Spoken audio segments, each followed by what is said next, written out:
You ever have a boss so smug, so arrogant, that you wish karma would just clock in and do your job for you? Well, that's exactly what happened when my coworker decided to give our self-satisfied manager a taste of his own no-notice policy, and it was glorious. If you've ever worked somewhere that treated you like you were disposable, like your time and effort didn't matter, then stick around. This story will hit home.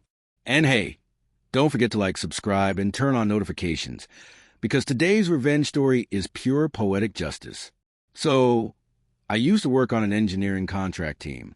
10 of us in total, all contractors, under one full-time manager who technically supervised us. We weren't your typical temps. We were engineers, designers, analysts, professionals doing real, long-term work. Our contracts were open-ended, which basically meant we expect this to last about a year, but we can end it whenever we want. And that whenever we want part? Yeah, it was supposed to be a formality, but it became a weapon in the wrong hands. Now, here's the thing. Contractors like us rely on professional courtesy. Even though we're not full-time employees, most companies respect us. You give notice before ending a contract. You don't just pull the plug without warning. But our manager, let's call him Brad, didn't exactly believe in respect. One ordinary afternoon, around 4 p.m., I got pulled into a short meeting. The manager said, "Hey, can you help let a few people go?" Wait, what? I wasn't even management. I was a contractor myself. But apparently, since I was running the team, I got to deliver the bad news. 3 of my teammates, great workers, were told, "This is your last day, hand in your badge."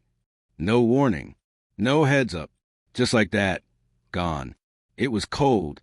You could feel the tension hanging in the air as everyone quietly packed their desks. Nobody said much, but the message was clear. We were expendable. Later, me and another contractor, let's call him Ethan, went up to Brad and asked, "Hey, why didn't we give them any notice? That's kind of harsh." Brad just smiled, that smug corporate grin, and said, "That's why we hire contractors, so we can cut them loose at any moment, no strings attached." He actually sounded proud of himself. And here's the kicker. He said this to 2 other contractors, basically telling us, don't get too comfortable because you're next. I remember walking back to my desk with this tightness in my chest, the kind of anger that doesn't make you explode. It just simmers, quiet, heavy. But Ethan, he was calm, too calm. He just leaned back in his chair and said, "Good to know." I didn't realize it at the time, but that was the moment the seeds of revenge were planted. Now, Ethan was brilliant, the kind of guy who could take a messy data system and turn it into something beautiful. Honestly, half the department depended on his work.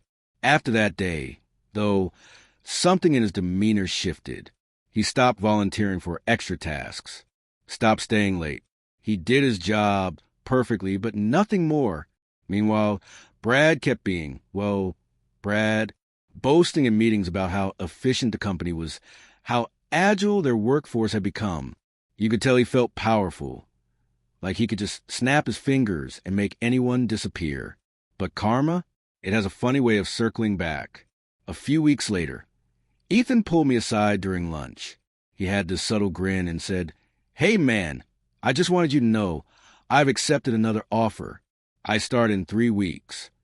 I congratulated him, of course, but then he added, "Don't tell anyone. I've got a plan." And the way he said it, calm, confident, I knew something was coming. Ethan kept working as usual. He finished his assignments, attended every meeting, smiled through every one of Brad's tone-deaf pep talks.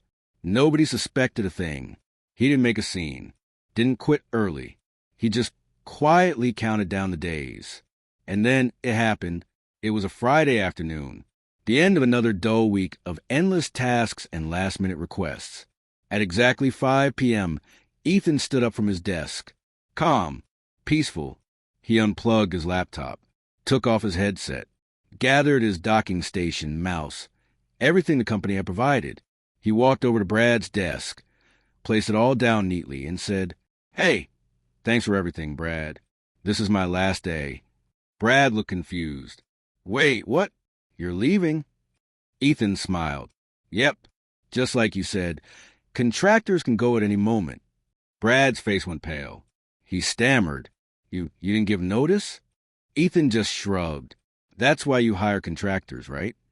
And with that, he turned around and walked out the door.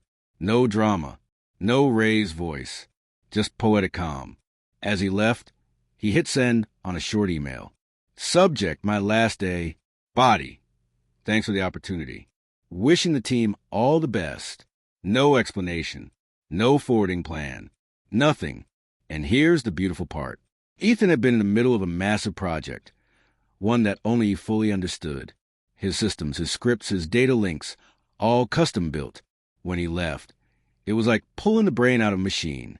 Everything ground to a halt. The next week was chaos. Brad's phone wouldn't stop ringing. Deadlines were missed. Reports stopped generating.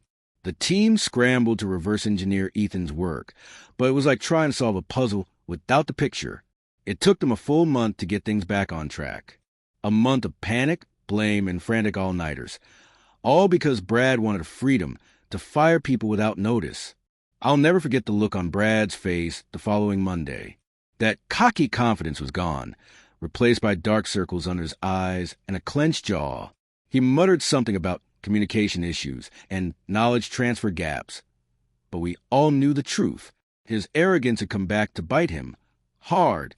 Ethan's quiet revenge had exposed a flaw in Brad's entire mindset. Treat people like they're disposable, and eventually they'll show you just how replaceable you are. Sometimes revenge doesn't need fireworks. Sometimes it's as simple as giving someone exactly what they said they wanted, and letting the consequences speak for themselves. Brad wanted the power to let people go without notice. Ethan just reminded him that it goes both ways. If that revenge made you smile, smash that like button and tell me in the comments. Would you have done the same thing? And if you love stories where karma serves cold, poetic justice, make sure you're subscribed. Because trust me, the next story might just top this one.